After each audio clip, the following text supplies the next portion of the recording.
Et voilà, retour sur notre plateau. Comme annoncé sur nos réseaux sociaux, nous sommes aujourd'hui avec Gando Nguinabé de l'agence de recrutement et de placement Combinations, avec qui nous allons parler donc du marché de l'emploi en Afrique. Bonjour Gando. Bonjour Aïssa Rebonjour. encore, bonjour, oui. Alors Gando, tu es du Tchad. Oui, je suis d'origine tchadienne. Comment on dit bonjour au Tchad? On dit Lalé ou Lalé Toban. ou Toban? Villalé, Lalé. Lalé, Lalé, oui. Ou Toban. Toban, comment Toban. allez-vous? C'est beau ça. Est-ce que vous voulez vous présenter aux téléspectateurs qui nous suivent en ce moment? Alors vous m'avez très bien introduit et très bien prononcé mon prénom, donc Gando. Je suis le cofondateur de Combinations, donc un cabinet de recrutement international, spécialiste de l'emploi en Afrique. Donc c'est un cabinet qu'on a monté avec mon associé Ida Babella il y a à peu près 5 ans maintenant. Et on s'est donc concentré sur toutes les opportunités d'emploi qu'il peut y avoir sur le continent africain. Donc beaucoup de projets d'infrastructure, d'envergure, des besoins de talent. Donc du coup on s'est un petit peu concentré sur ces domaines-là. Donc dans le génie civil, bien sûr le pétrole et gaz, dans les domaines bancaires également. Donc toutes ces industries sont en plein développement, comme on peut le savoir sur le continent africain. Ils ont besoin de talent. Donc du coup, nous, on s'est concentré un petit peu d'abord avec les membres de la diaspora qui ont pu avoir une expérience intéressante sur le continent européen, en leur proposant donc en leur donnant l'opportunité de voir un petit peu donc ces opportunités de retour sur le continent africain, puisqu'ils sont recherchés là-bas. Et puis maintenant, par extension, donc on a développé aussi un réseau de talents africains qui maintenant ont de plus en plus d'expérience, des qualifications depuis longtemps ils les ont. Et donc on s'est intéressé à ce secteur-là. On continue à s'y atteler chaque jour. Au cours de mes voyages et le temps que j'ai pu passer en Afrique, j'ai pu rencontrer beaucoup de professionnels là-bas, des entreprises et des gens qui constamment me demandaient, me faisaient part de leurs besoins, de leurs difficultés à recruter du personnel d'expérience, des nouveaux projets d'envergure dont ils me faisaient part et qui me disaient qu'ils avaient des problèmes à trouver des candidats expérimentés pour cela. Et de fil en aiguille, après avoir rencontré Ida, qui elle est vraiment spécialiste du recrutement, m'a expliqué un petit peu son travail, comment ça se passait. Je disais qu'il y avait vraiment un besoin sur le continent africain et qu'il fallait s'en occuper. Donc c'est comme ça que je suis arrivé finalement au recrutement, donc il y a maintenant 5 ans. On avait Ok. un appel, je pense, quelqu'un qui était déjà intéressé par une opportunité sur le continent, parce que c'est le moment. Si vous recherchez une opportunité sur le continent, c'est vraiment le moment de prendre des notes et de prendre les contacts donc de notre invité. Moi, Gando, j'ai envie de te demander comment ça se passe en fait. Vous recrutez plutôt des personnes qui sont en Europe que vous placez en Afrique, c'est bien ça? Alors, oui et non. On va dire qu'on a à peu près 60% d'Européens pour l'instant qu'on place en Afrique. Dans ces 60%, on va compter les membres de la diaspora également, qui seront à peu près la moitié des candidats qu'on place sont des membres de la diaspora. De plus en plus d'Africains maintenant sont demandés. Il y a eu un effort des pouvoirs publics dans les différents pays africains où ils s'intéressent vraiment au contenu local maintenant, à pouvoir donner ces opportunités aux Africains dans leur pays d'origine, puisque on connaît la masse, la population et la jeunesse dynamique qu'il peut y avoir dans les continents africains. On a maintenant des pouvoirs publics qui commencent à être concernés là-dessus.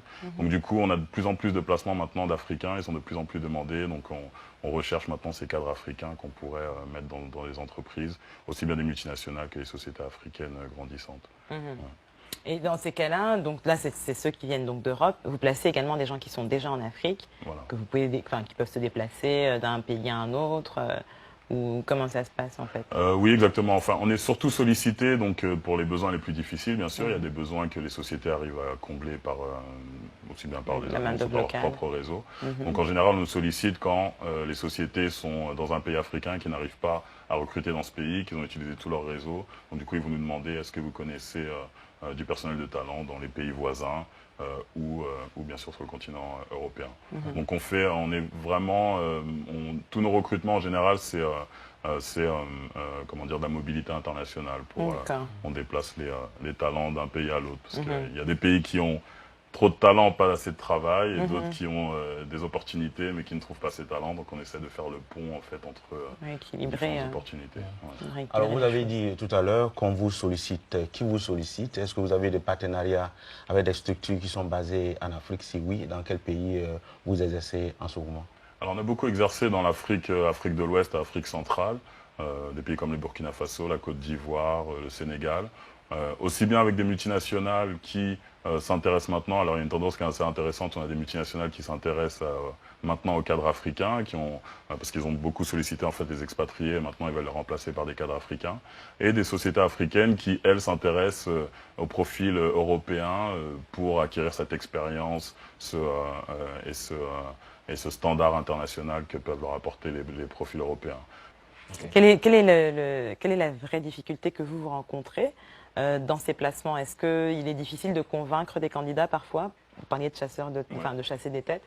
Donc parfois, j'imagine que vous tombez sur des gens qui sont déjà établis ici. Ouais. Est-ce que c'est difficile de les convaincre d'aller prendre un travail en Afrique, bien que les perspectives soient florissantes? Ou est-ce que ça, c'est très facile? Au contraire, qu'est-ce que vous rencontrez comme difficulté dans cette démarche-là? Ben, on voit que la tendance, c'est, il y a quelques années, c'était très difficile dès qu'on parlait de l'Afrique. Moi, ça fait maintenant 10 ans que je travaille avec le continent africain. Il y a 10 ans, quand on parlait de l'Afrique, c'était vraiment qu'est-ce que je vais aller faire là-bas? C'est la misère, des problèmes sécuritaires. Enfin, les gens avaient vraiment peur d'aller rentrer en Afrique ou aller s'installer en Afrique. Maintenant, la tendance a vraiment changé. Tout le monde est au courant que c'est un continent qui est en plein, dans une dynamique vraiment intéressante. Et au niveau sécuritaire, ça s'est vraiment amélioré, même si bien sûr il y a encore des conflits dans certains pays. Mais bon, il y a 55 pays dans le continent africain, ce que parfois les gens oublient. Donc quand il y a un problème comme Ebola qu'on a pu voir dans une région de l'Afrique ou les problèmes sécuritaires, parfois ça entache tout le continent. Bon, c'est très bien qu'il y a la majeure partie maintenant des pays qui sont plus stables.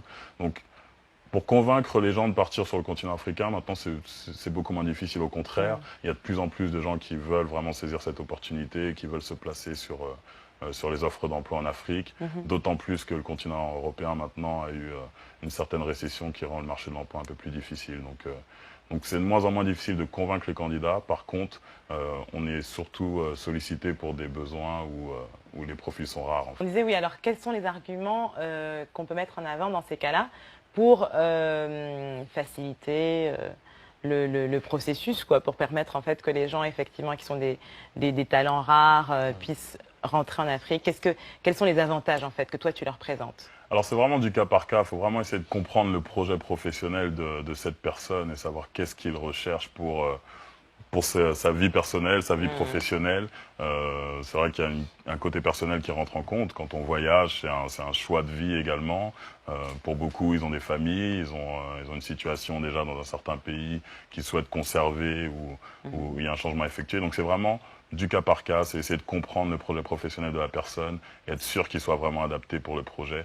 Il ne s'agit pas de forcer un candidat sur un projet pour lequel il n'est pas préparé, parce qu'au final, ce sera un échec. Il risque d'y arriver après quelques mois ou une période donnée, il risque d'avoir des désillusions. Donc, c'est vraiment comprendre en fait le projet personnel de la personne, c'est très important. Donc vous faites aussi un accompagnement, si j'ai bien compris, de ces candidats-là pour être sûr que quand ils partent pour rester finalement. Exactement, et on essaie de les rassurer sur l'aventure dans laquelle ils vont se lancer, donc sur l'entreprise bien sûr, le projet professionnel, mais le pays et l'environnement, parce que l'Afrique, encore une fois, c'est 55 pays différents. On peut connaître la culture d'un pays, mais peut-être pas celle d'une autre. Donc on essaie vraiment de mettre ça en avant, notre connaissance du continent africain, et la partager avec les candidats pour qu'ils soient préparés à leur expatriation. Alors, depuis le lancement de vos activités, quel est l'engouement que vous constatez au sein des demandeurs d'emploi, aussi bien au niveau de la diaspora africaine que sur le continent? L'engouement est toujours est vraiment montant. On sent que tout le monde a envie de poser sa pierre, de mettre sa pierre à l'édifice et de participer en fait à cet essor du continent africain. Donc on a vraiment de plus en plus de monde qui sont intéressés pour le départ. On a tous envie, quand on sent cet engouement, on a envie vraiment de les accompagner sur des projets. Malheureusement, on ne peut pas tous les placer parce que les postes sont limités. Mais oui, l'engouement est vraiment présent sur le continent africain.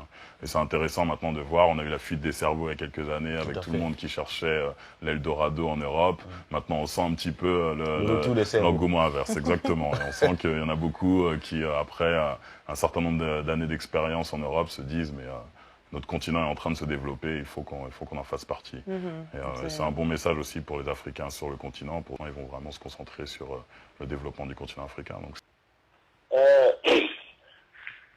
Monsieur pour m'avoir accordé encore une fois de plus la parole. Ma mais non, vous question êtes ici chez s'adresse vous. à notre invité, M. Ngando. Oui. Bonjour, M. Ngando. Bonjour. Ok, j'apprécie votre idée pour pouvoir recruter les gens en Afrique. Nous avons remarqué qu'il y a toute une panoplie d'agences qui viennent d'Europe pour recruter les gens en Afrique. Et puis vous verrez qu'une fois que les gens sont en Europe, ils sont laissés à leur triste sort. Qu'est-ce que vous, dans votre société, vous voulez amener de nouveau? Qu'est-ce que vous voulez apporter?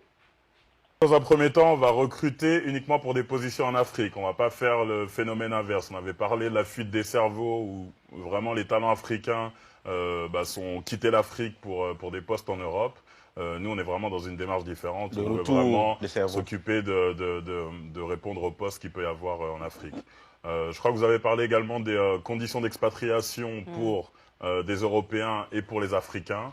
Il est vrai que parfois on a le débat sur les conditions qui sont offertes aux membres de la diaspora ou aux Africains qui peuvent parfois, il est vrai, ne pas être au même niveau que des Européens sur des postes qui peuvent être équivalents. Alors, le débat se pose et c'est vraiment du cas par cas.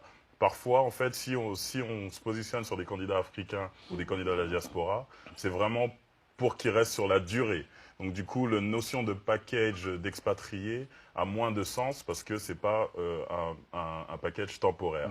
Maintenant, il est vrai que parfois, il y a des incohérences et on essaie toujours d'être comment dire, entre le candidat et le client pour que l'offre au final soit la plus cohérente possible. Donc on essaie vraiment d'accompagner nos candidats africains pour qu'ils aient des offres qui correspondent à leur potentiel. Mais c'est un débat, c'est vrai, auquel on est confronté régulièrement.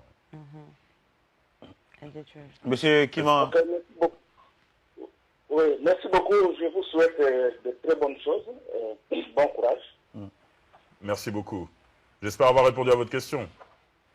Ah ouais. bon voilà, c'était la préoccupation d'un Africain qui est basé. Ouais. Mais je crois qu'il a eu peut-être n'a pas bien perçu la démarche. Il a pensé que c'était une démarche de l'Afrique vers l'Europe. l'Occident. Ouais. Mais votre démarche est beaucoup. Inverse. C'est dans le deux sens de toute façon. Hein. Il y a des personnes qui sont en Afrique, qui ont des compétences qui sont peut-être recherchées dans les Occidents. Alors comment ça se passe dans ce cas-là? Alors vraiment, on s'occupe pas de ce cas de figure. On est vraiment concentré sur les postes en Afrique. C'est vrai que parfois on nous sollicite pour ça et on n'est pas, on s'est pas concentré dessus. Voilà. Donc non, nous c'est vraiment sur les postes en Afrique.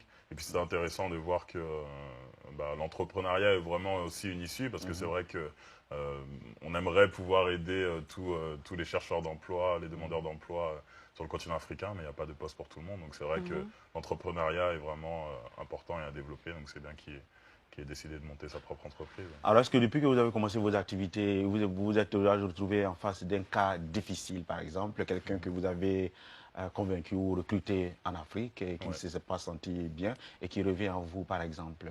C'est arrivé, on a eu des cas où on a eu des sociétés africaines qui avaient une belle vision qui ont une expansion vraiment intéressante, qui peuvent maintenant se mettre en compétition avec des multinationales au niveau de l'expansion qu'ils ont pu avoir, et qui avaient besoin d'acquérir des standards internationaux et qui ont voulu recruter des expatriés pour la première fois, mais qui n'avaient pas vraiment préparé le terrain pour accueillir ce type de candidat. Donc forcément, il y a eu des désillusions, il y a eu un manque de compréhension et ça s'est voué à l'échec au bout de quelques mois. On a eu des candidats qui n'étaient pas satisfaits des conditions de travail. On les a pris pour leurs compétences, mais n'avaient pas les moyens de mettre en place en fait les stratégies qu'ils souhaitaient adopter. Donc du coup, on s'est retrouvé parfois dans des cas où aussi bien d'un côté que de l'autre, ça n'avait pas fonctionné. Justement, en réponse à ça, on a développé en fait donc des services de conseil en stratégie RH.